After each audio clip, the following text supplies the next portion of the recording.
Hello there everyone, thank you very much for taking the time to view this video which explains the GCSE options process for our students in Year 9 as they make their decisions going into Year 10 next year. This afternoon, which is Wednesday the 19th of January, we've done a options assembly, period 5, to all the students that are in school. I'm obviously recording this now for parents, but also for students that are isolating or who aren't in school today, so they can watch back the same messages that we give the students in school, just for continuity.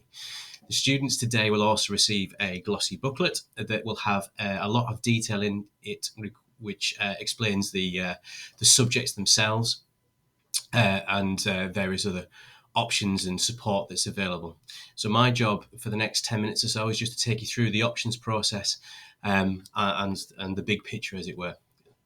Okay, so the aim of our curriculum here at Manor is to make sure that our young people can leave us at the age of 16 with the right qualifications that they need to make a success of themselves in the workplace and beyond. And we believe we do that. We have a broad and balanced curriculum, which historically has always led to high quality outcomes for the students. But we also appreciate the need to have associated experiences and co-curricular opportunities within Year 10 and Year 11 for our students to be able to make the next steps as effectively as possible. And that's even more prudent given the experiences that our young people have been through in terms of the pandemic over the last few years. In terms of the options and what the students will be able to select, the way the options process works is very much from a point of view of the student being first, so that the student gets to tell us exactly what they would like to do, and then it's my job to then try and block it all together. So the subjects they can pick will allow personalisation, and it allows the students to have a wide choice of what they want to go on to at the age of 16.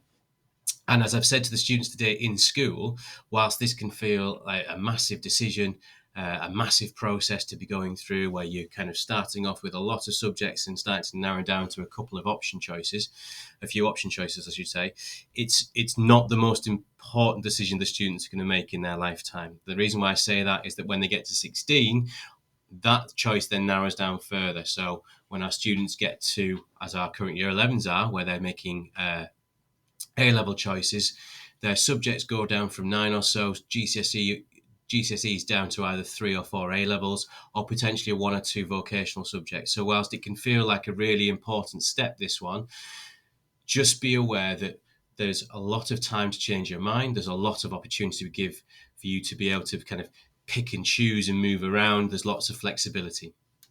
We also make sure that for our option choices at the age of 16 that we follow the national curriculum, and we ensure that our students have full access to study creative subjects, linguistic subjects, the humanities, science subjects, as well as vocational subjects.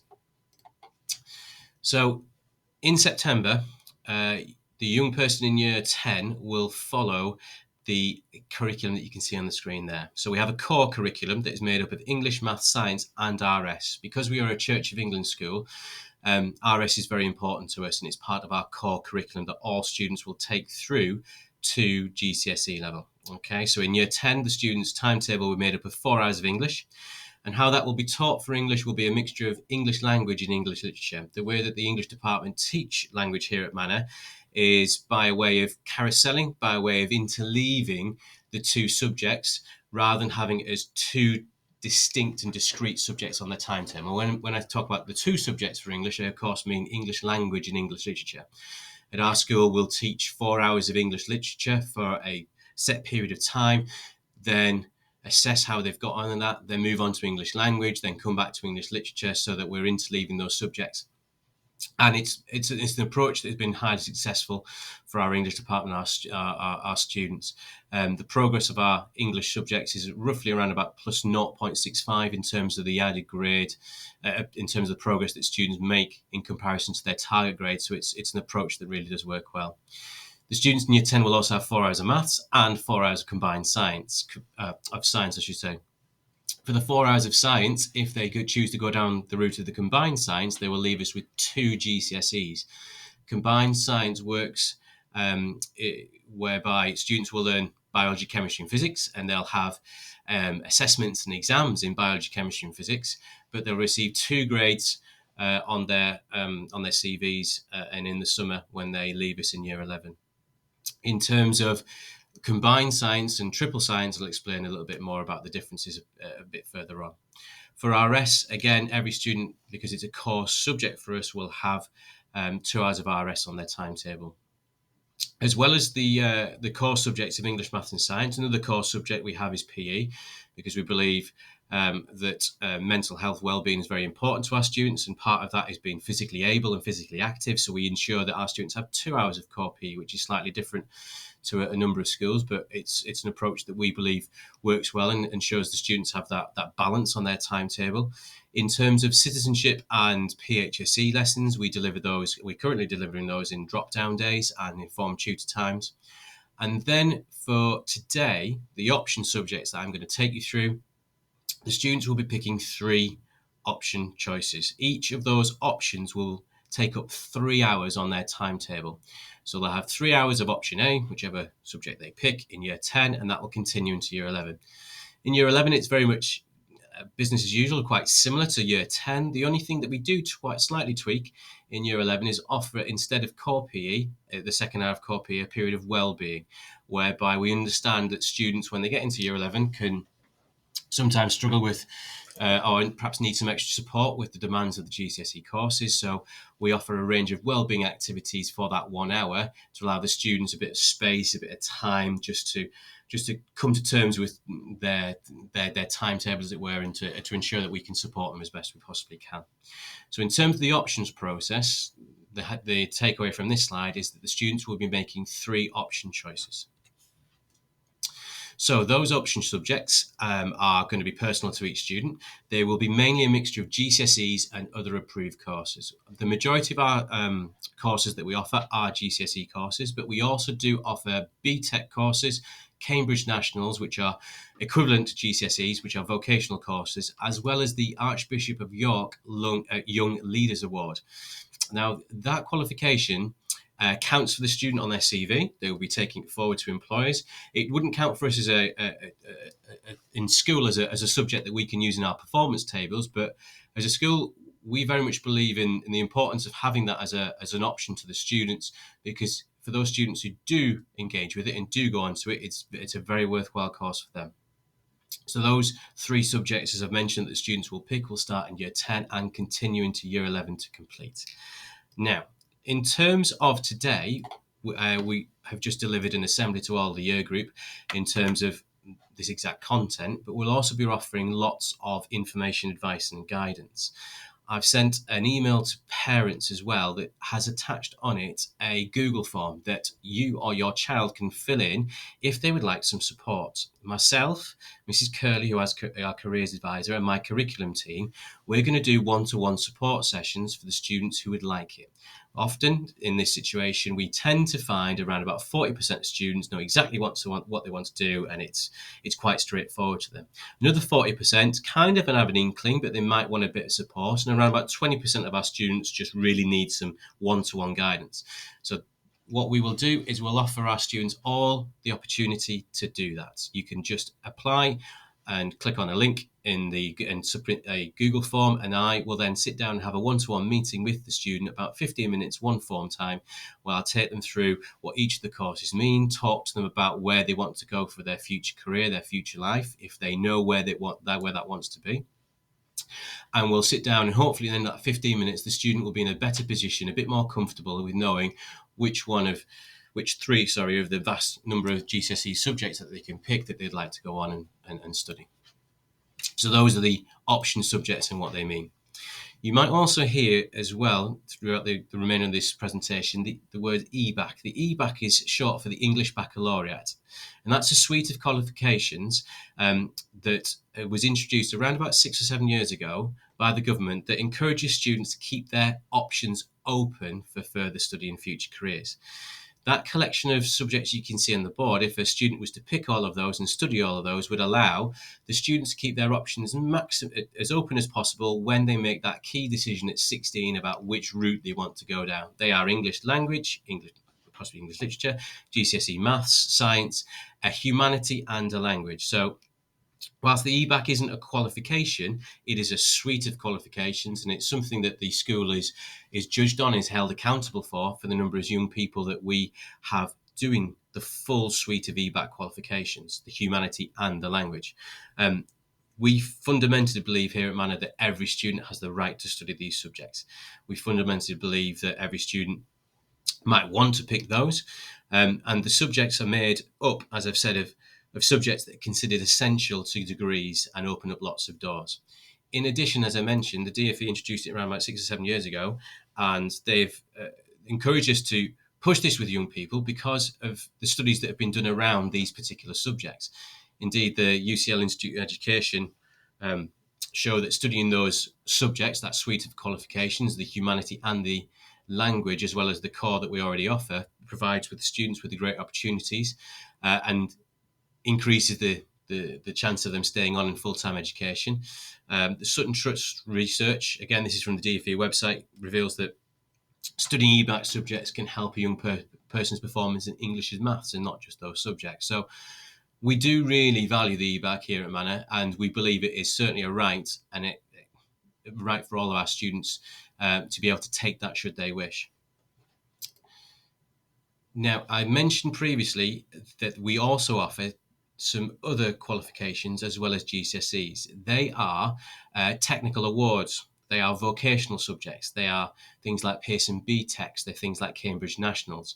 They have the same weighting. They have the same value. They have exactly the same point score as a normal GCSE. All that is different is that they are assessed slightly differently. So a GCSE traditionally will have most of its assessment done via a terminal exam at the end of it. For GCSEs such as product design, textiles, food, PE, there's a little bit of coursework in there. So it tends to be 60% exam, 40% coursework, but it tends to be quite a lot in the way of exam. For technical awards, it's the other way around. So, for example, for our Cambridge National course, our OCR Cambridge National course that we have in child development, around 60% of that is coursework and 40% is one terminal exam. So the benefit of those technical awards are that for students who tend to struggle somewhat in end of key stage exams, they can pick one of these technical awards, and it will give them a better chance of being able to keep on top of their studies by doing constant little pieces of coursework and portfolio work, and having smaller, less terminal exams at the end of them. Okay, so we allow our students to pick GCSEs and technical awards. We allow them to pick just technical awards. We allow our students to pick what they want, because ultimately the decision that we've made as a school is that rather than give your child set option blocks and say, right, your child has to pick from option block A, B, and C, the kind of the blocks that we decide, we very much decided that you tell us, your child tells us what they would like to study, and then we'll fit everything else around. So with those technical awards, we're currently at about to embark in year 10 on level 1 and level 2 study. You might hear that said a few times, level 1 and level 2. That just means GCSE level. GCSE is old school grades D, level 1 is grades D to G. That's grades 3 to 1 in new money. And for the level 2 qualifications, they are qualifications from 4 to 9. The crucial thing for students who are wanting to go on to college or sixth forms to study A levels is that the colleges and sixth forms tend to look for students that get grade 5s in 5 subjects, including English and maths. That's for just A levels. For students to go to college to do level 3 vocational qualifications, you're looking at 4 GCSEs at grade 4 and above to move up that ladder. So sometimes the levels and everything can get a little bit confusing. So on there you can see what all the levels mean. So if your child really wants to go to university, like we encourage all our students to have that aspiration to do so, at the end of university study they will leave with a level 6 qualification with a BA honours degree. They could even choose to go on and take that further onto masters and a PhD. And those are the levels that we're end up working towards. So currently in year 9, the level of work that our students are working at, some of it is touching already on that GCSE level, but we're on our entry level at this moment in time. And what sometimes can happen is that when we get to the end of level 2, when we get to the end of our GCSEs and vocational qualifications, there are also additional routes that suddenly open themselves up to our young people. Traditionally, back when I was at school, back in the 1990s, what traditionally happened was you either left school at 16 to get a job, or you went and stayed in school to the age of 18 and you did A-levels. And that was pretty much the only route I could do in the late 1990s. That is very much changed now. The reason why it's changed is because all students need to stay in education or further training until the age of 18. So whilst they might leave Manor at the age of 16, they will then be going on to then do further qualifications or employment-based learning. So the traditional route, as it were, was to continue on with A-levels down the academic route, but our students can also go down the vocational route, which is level 3 qualifications. So that might be in sports science, it might be in sports studies, it might be in uniform services. That level 3 is the equivalent of A-levels. Within those subjects, you also have various levels of awards, certificate, and diplomas, and that just means the size of the qualification. So a level 3 award, so for example, uniform services, the award is the equivalent of 1 A-level. A diploma is the equivalent of 3 A-levels. So at the age of 16, your child could find themselves really interested in hospitality and catering, and they might want to take that on to college. And if they wanted to, they could choose to do level 3 diploma in hospitality and catering, and that would be all it would do.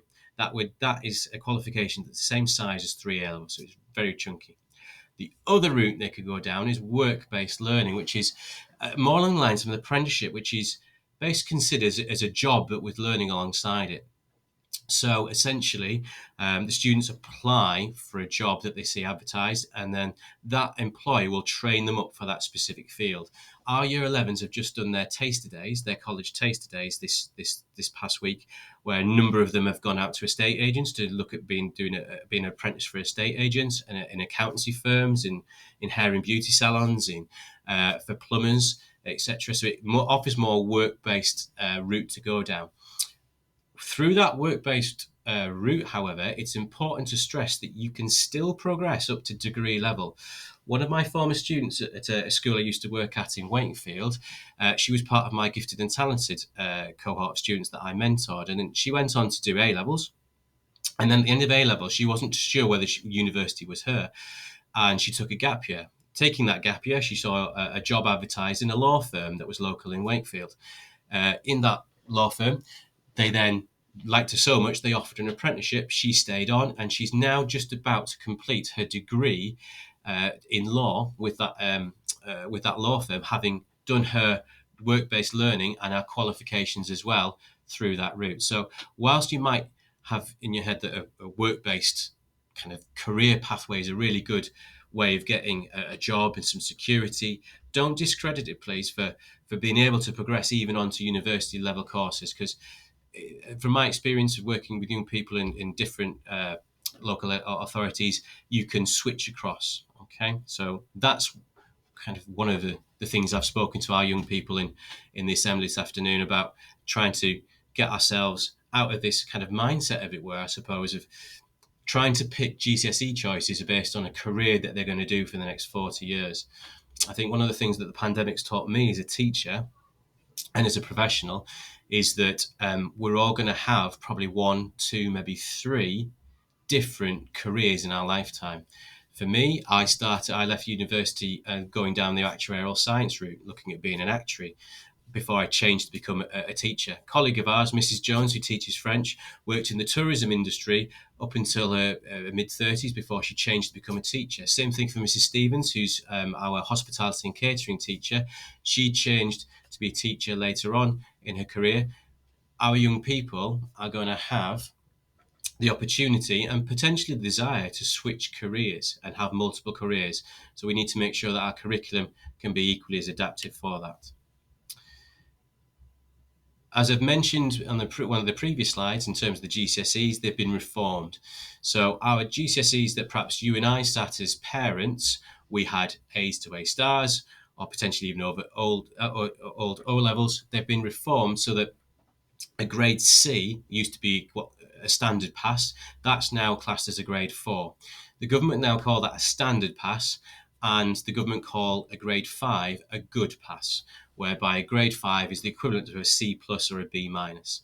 In terms of our vocational subjects, they sit on that GCSE scale around about those levels there. So if a student was doing a level 1-2 qualification in child development and they got a level 2 pass in it, that will be the same as a GCSE grade C in old money, same as a GCSE grade 4. If they were to get a distinction star, that would be the same as a grade 8.5. It's on the borderline between a grade 8 and a 9. So it can be a little bit confusing when you have all of these different grades and levels and things.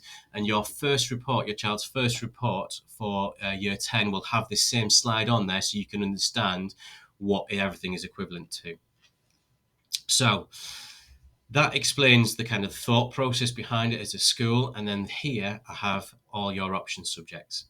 Okay. On this video, one of the beauties of having this is it allows you to pause and have a look at the options booklet at the same time. But on the left-hand side, we have all our GCSE qualifications. We have art and design, computer science, dance, DT, etc. We offer German as well. Some of these subjects for GCSE do have entry requirements that are detailed in our glossy booklet that we've produced for you at home. So for example, for German, we do offer it as a second language, but we do recommend for students that do want to do a second language that they are currently working at a Secure Plus in French because of the fact that they're taking on a brand new subject. You'll notice on there you see psychology. Psychology previously was taught as part of our shared curriculum with the Vale of York Academy. Psychology now has been brought in-house. So psychology will be taught exclusively on site here at school by Mrs. Fox. And then you'll see on there triple science. Triple science is a way that the students will be able to sit GCSEs separately in biology, chemistry, and physics. Remember at the start I explained that for combined science, students will receive 2 GCSE grades. Okay, for triple science, for biology, chemistry, and physics, they'll receive 3 and they'll all be separate, biology, chemistry, and physics. So lots of people tend to think that in order to go onto a degree or a kind of future in the medical profession that you need to pick triple science. That's not the case. Colleges and sixth forms, they encourage students to have done combined science as well as triple science. There may be some entry requirements in order to get onto those A-level courses in biology or chemistry of grade 6s and so on. But you can go down the medical route having done combined science and not doing triple science. They're not exclusive and important. Absolutely desperate to have the triple science in order to go down the medical career route. For our level 1 and 2 courses, our vocational courses that you'll see on that right-hand side, we offer child development, which it looks very much into the kind of the psyche of a child and the support networks that are put around a child in their early years development. So it's a very good kind of subject to do for those people who are interested in midwifery, for those students that are interested in possibly being a child psychologist and so on. We also offer catering hospitality because obviously York has got lots of a very thriving hospitality industry. And for drama, we offer it in the form of performing arts. Our level 2 qualification is performing arts. And the reason why we have that instead of GCSE drama is because a lot of our partner schools and colleges whereby you would go on if a child wants to do performing arts or drama, all their qualifications tend to be in level 3 performing arts. So we decided to pick our drama course to set the students up for that level 3 course at York College or All Saints, whichever sixth form they want to, post-16 provider they want to go to set them up for that route. We also offer creative iMedia, which is very ICT based, as well as travel and tourism. Again, that's based on the local factors that we've got going on in York and the booming travel and tourism industry that York has. Lastly, we have a non-GCSE option.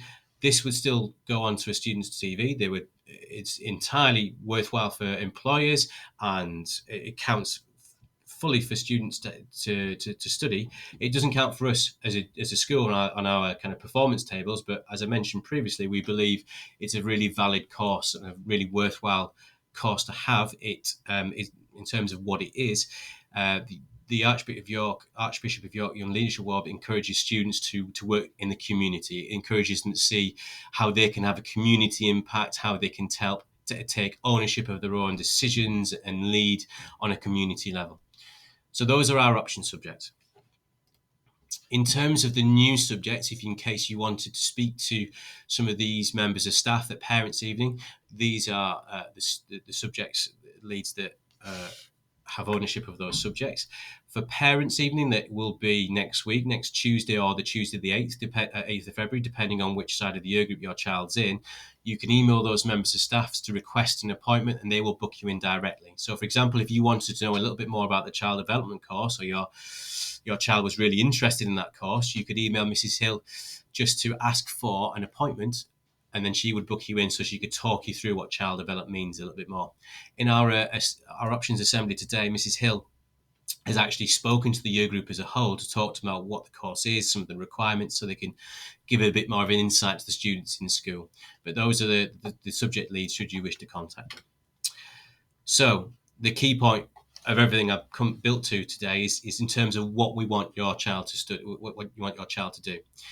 These are the option subjects, and I've grouped them now by Ebacc subjects at the top, GCSEs in yellow at the bottom, with vocational and leadership underneath those.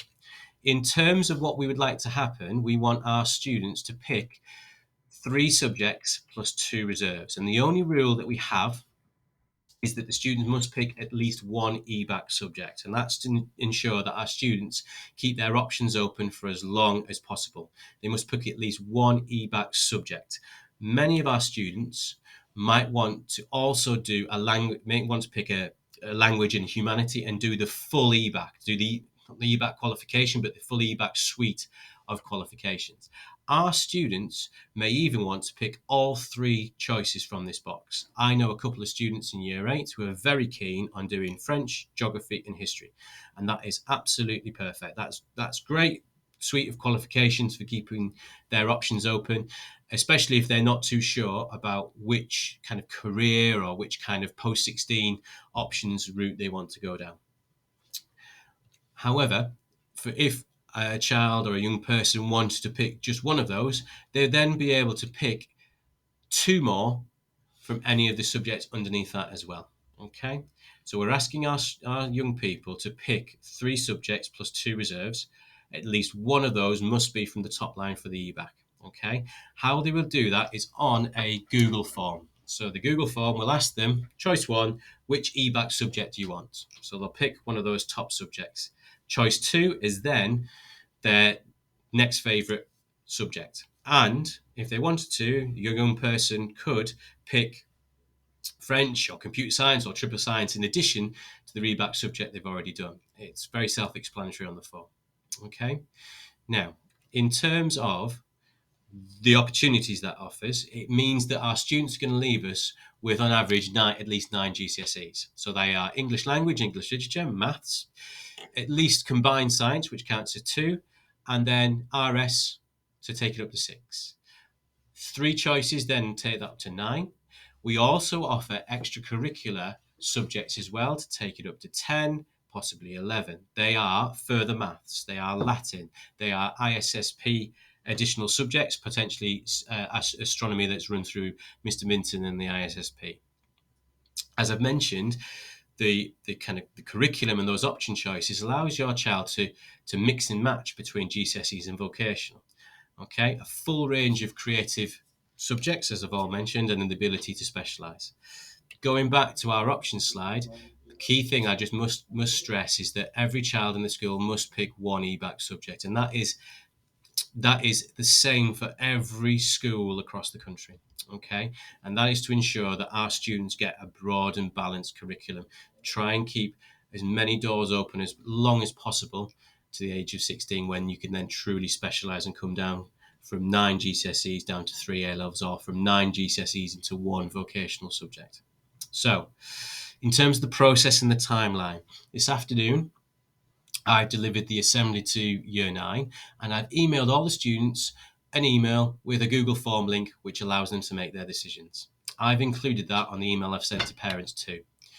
We're now going to run discussion, allow you to talk to us, allow the students to ask questions. I'm going to base myself downstairs in Year 9 lunchtimes and in Year 9 breaks as much as possible. Our students come up and speak to me, and Mrs. Curley going to do the same all the way up to the 7th of March, so that the students and young people can make their decisions.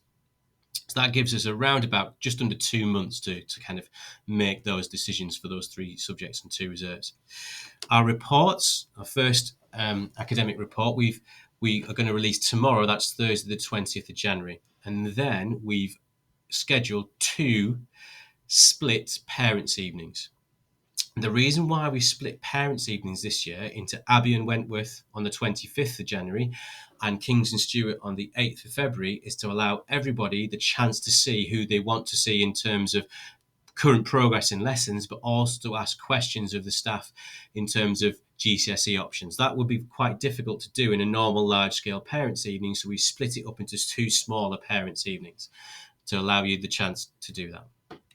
What then happens, as I mentioned, those parents' evenings occur. If you would like an appointment with Mrs. Curley for careers guidance, I have also emailed parents this afternoon a link to another Google form where we will be able to then book in an appointment with yourselves on your parents' evening to talk to Mrs. Curley or even myself, whichever person you'd like, to talk a bit more about the options process or possible careers. In the email that I've sent to parents, there's a little link, there's a little Google form that you just fill in, and then we will schedule it centrally. You don't need to worry about trying to kind of fit it in and request anything. Monday the 7th of March is going to be the deadline for options to be submitted via these Google forms. We're going to make sure all our students have done that by Monday the 7th, and then on the day of Monday the 7th, I'll go around and remind students, and that won't close, the deadline won't close until, I think I've said 5 p.m, but I might even delay that to midnight that night to allow one final go. Okay. When the students are submitting their option choices, what we sometimes find is that a student might have a real clear idea in their head of what subjects they want to pick, and they do it within the first 2-3 weeks of being allowed to make their choices, and they go, yeah, I'm going to do that. They then sit down and reflect somewhat, and they think, I've made a mistake, and they come to me and say, sir, I've made an error, could I change my form? That's entirely fine, as long as it's before the 7th of March. All that would happen would be is that the child would just submit a new Google form submission. What my spreadsheet allows me to do is every time a child submits something, it allows me to keep a record of when they've submitted it. And all that will happen is when the form closes on the 7th, at the end of play on the 7th of March, and a student has made, say, 2 or 3 entries, I will just use the last entry, the last form that they've submitted. So say, for example, if a child's picked history, geography, and French, and they've gone, yeah, I really want to do that, and then they've thought about it, and they've submitted that on, say, the 20th, 30th, or whatever of January, and then kind of come March time, they think, actually, I want to do French, history, and triple science, they would just submit the form again. When I close down the form on the 7th, I would just delete the earliest entry they've made, so that it saves us having to kind of do a paper trail or try and keep record of paper, and it's just a lot easier if everything's online. What then happens after the 7th of March is the really difficult situation from my point of view. I take all 240 option choices, I take everyone's desires in terms of which subjects they want to do, and I then block them. It's my job to try and make a blocking pattern fit for it to be able to timetable. It's quite a difficult process, it's quite a taxing process, and it can sometimes lead, and I have to be honest with you, it can sometimes lead to a couple of clashes. Last time we went an options process, it did lead to a couple of clashes for, I think it was 5 students, whereby they couldn't get their third option, and instead they had to get their first reserve, and that's due to trying to make their option choices fit for the entire school. Okay, because we do have 240 students here that all will be picking 3 choices, and if a student picks a combination that's quite unique and it's very difficult to block, it might be that we have to use their reserve choice instead. If that's the situation and your child is really, really worried or really upset, I will personally go and speak to them and explain the whole process. This has happened to me before in the past, whereby a student hasn't been able to get, say, for example, ICT on their timetable. I've been really worried about the knock-on effect for post-16 courses. For subjects like textiles, ICT, those subjects whereby there are level 3 courses for them at college, it is not a prerequisite to have done ICT at GCSE or textiles at GCSE in order to be able to do them at A level or a level 3 course. Okay, so I'll talk to the students about that when and if that happens, and I will resolve those clashes, and of course I'll keep you informed of when, if and when that happens.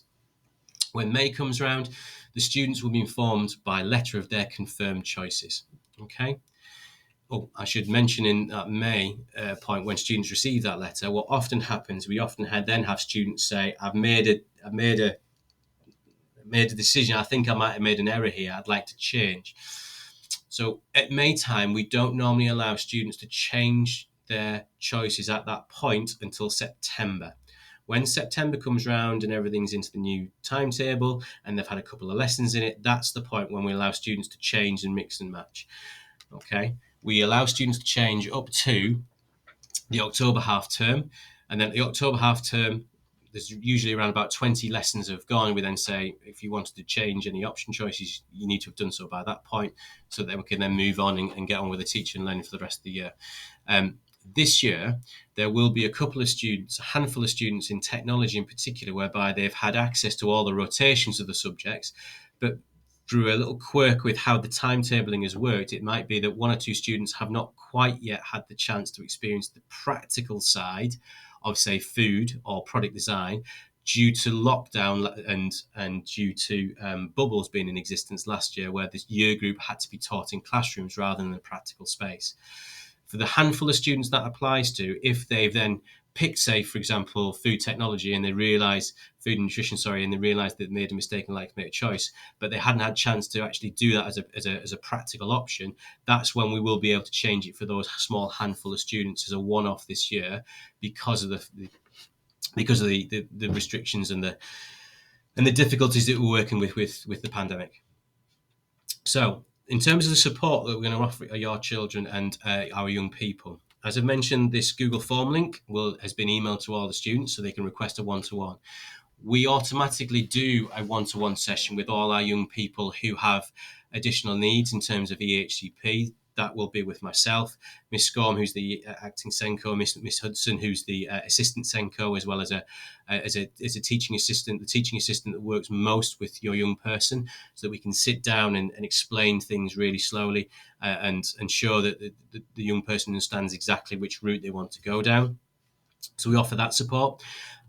We also offer a Google Form link, as I mentioned, for parents to request a meeting with Mrs. Curley or even myself if you want a bit more clarification on the options process.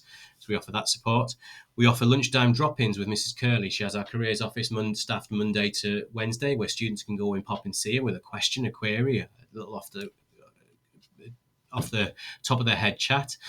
And from now on, the classroom staff will also begin the process in lessons of talking a lot more about their options subjects, talking about what is involved at GCSE level, and whether the course that this young person goes to that teacher with, whether it's a good fit for that person, what's involved, what the assessment is like, what the exams are like, and some of the nitty-gritty conversations that we need to have. So in those one-to-one meetings, and this is often a good starting point for you as parents, and I'd recommend you do this, is for making option choices. It can seem like a really big decision. It can feel quite overwhelming given the amount of subjects that are on offer. So when I was at school, my deputy head teacher sat me down in a room one-to-one, because I was struggling in the same situation as this, and he said to me, right, the first thing I'd recommend you to do is take this list, and I'd recommend you you cross out the subjects that you know you definitely want to drop. And this is how I'm going to do it with our students who request a one-to-one session, because of the fact that my deputy teacher did it with me, and it works so well with me. Delete the ones that you know you definitely don't want to do. I draw. I was an appalling artist, so I wanted to get rid of that. Computer science didn't exist back then. I knew I didn't want to do dance or drama or the DT subjects, and I knew bizarrely, even though I was a language teacher and quite good at French, I didn't really want to do a second language. But I just went through them all and deleted all the subjects on my option list that I definitely did not want to do. By doing that, I then left myself with, as you can see there, about 8 subjects instead of a list of 20. I left myself with, just close to 8 subjects. And then thought, right, of those 8 subjects, I've now got to get 3 plus 2 reserves. So in that case, I don't really know where I want to go in the future. I know I want to go to university. I know I want to do A-levels, but I don't know what to do. What should I do now? And I thought to myself, well, it's probably important then to try and keep my options open and pick the subjects I know I'm good at. So I was obviously very I'm a French teacher, so I was good at French and good at history, so I picked them as numbers 1 and 2. My third one, I was kind of between geography and PE because I was very good at PE, played a lot of sport and rugby and hockey from a school. I really enjoyed geography. In the end, I went for geography and had food and PE as my reserves. And I went down that route because I felt that I could do a lot of my sport in my own time and playing for my local team and playing for my school. And I could pick up sport at A level if it's something that I felt I'd missed out on at GCSE if I really wanted to. As it turned out, I didn't go down that route. I went down the route of French, history, and maths at A level and felt that I could keep my sports going. And I felt I really wanted to just keep focusing on the stuff and the subjects I was good at. And that's a really kind of common sense and easy way and easy way of going down the route of how to pick your option subjects and how to support your young person make these option choices. So just to sum up, the benefits of us doing this is that we allow our students to pick the subjects they want, allow them to be creative in their combination, and the student satisfaction increases. So it means that students get to do what they want to do rather from a predefined list. However, as I mentioned, it's important to stress that there do happen to be clashes every year. As I mentioned, last time I did it, there were 5 clashes. So what then happened is a student had to have their reserve choice. It also is really prudent of me to explain as well that whilst it's not happened recently in my time here at Manor, it did happen at a previous school whereby when we were doing this options process, whereby there weren't just enough minimum numbers to make a subject financially viable enough to run. In my previous school, only three students picked a GCSE option subject, and unfortunately, we can't run a class of just 3 for GCSE subjects. So we had to go to the reserve choices. As I say, that's not happened recently, and it's not happened in my last time of running this at Manor, but I do need you to be aware of that. Hence why making your order of choices in terms of order of preference is really important, and making a reserve choice that you're comfortable with is also really important too. So in terms of things that you can talk through with your young person about what they want to consider, do they have a future career in mind? It's entirely fine not to have any clue what they want to do. I didn't realise I wanted to be a teacher until I was 27, until I'd done a bit of a career beforehand. That's absolutely fine to kind of move off and change. If you don't have a future career in mind, I would really recommend keeping your options open as long as possible. Think about the subjects that you're good at or your child is good at. Think about subject combinations that work well. So, for example, the Ebacc subjects together. Think about potentially music and dance, or potentially even if you are just really good or really like doing history and music and you really want to do triple science and they kind of seem all over the place with a science, a humanity and an art, go for it. Okay? It's your decision, it's your life, and you should be able to lead it and make the choices that you want. Okay. Other thing to stress is it's okay to change your mind. When we get to September and a student sees in black and white for the first time their timetable and they start to attend those lessons of these new GCSE subjects, what often happens is I have students come to me and say, I'd like potentially to make a change in my choice. What options have I got available? And then that's when I go to the students with a list of everything that happens to be in that option block and say, well, you could come out of that and go into that. We've got that flexibility in September. We do try and get everything right as we would like everything to be as right as possible now in March, in May, and so on, just because when we get to September, because the options will have been blocked, the choices you can pick from within that option block will be slightly narrower than they are now. Okay? And I'd like to leave us with that advice. Pick subjects that your child enjoys, that are good at, and remember, whilst this feels like a really big thing to be doing, it's not set in stone, and our young people can change their mind. There's lots of people around to be able to help. And then lastly, for some frequently asked questions, as I've hopefully gone through and I've spoken to the young people in our assembly, order of choice is important in terms of a reserve in case there are clashes. You can change your mind after you've submitted your form, especially up to the 7th of March. You can change your mind in May if you're one of those handful of students that haven't experienced the practical side of a technology subject that you then want to kind of change, you can most certainly can change your mind in September. You can choose all the Ebacc subjects. These were some of the questions that we had asked last time the options process came round. As I say, I've explained all of that to our young people in the assembly this afternoon. Your young person will come back home with an options booklet and an email that details all of the nitty gritty. The email is quite short and just kind of very basic for them to understand. And yeah, we're very much here for you to support you making this this really exciting choice that's at your hands. Thank you very much for listening.